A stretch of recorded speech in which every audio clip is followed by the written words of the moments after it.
Can you just share, just going back to when you were PAing in your early days, just advice for knowing when it's time for you to take the next step? Because I'm sure you run a lot of PAs who are like, I'm ready to make a film right now. So what's the difference between patience and taking a risk on yourself?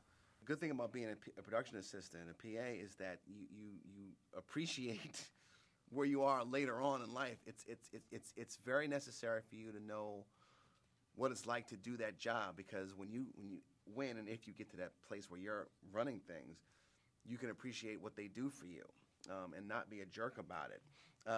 I think that, for me, it was, I knew that I was a writer, or that I wanted to write, and that was the only way I was going to get anybody to finance a movie for me.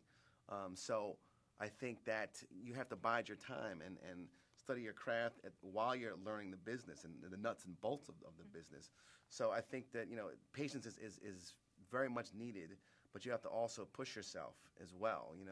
It got to a point when I was working for Spike, I PA'd a number of movies, and then I also got to be his assistant on 2 movies.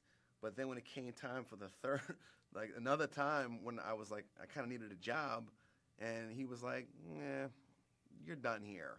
And it was like, he was right, there was nothing else I could do beyond being his assistant before I was like running my own show.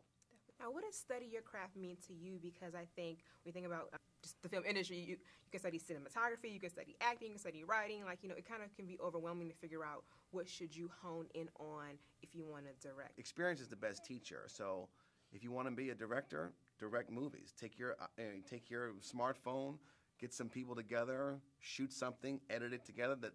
The equipment is there for people.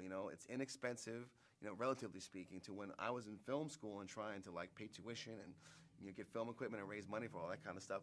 It's much easier to start making short films and honing your craft. That's what it means, and writing and listening to directors' commentaries and seeing how things get made and studying screenplay structure and things like that. It's all encompassing. Speaking of Spike Lee, I don't know if you saw Chi-Raq, but a lot of people, kind of pan Chi-Raq for just its approach to Chicago violence. How important for you was it to kind of incorporate, humor with this serious storyline? How did you and your team go about just making sure that you treat the situation delicately? Barbershop is a known franchise, it is known to be a comedy. So we weren't going to do anything that was going to shy away from that, and wanted to make the funniest movie possible. We always started with a great script that Kenya Barris and Tracy Oliver wrote.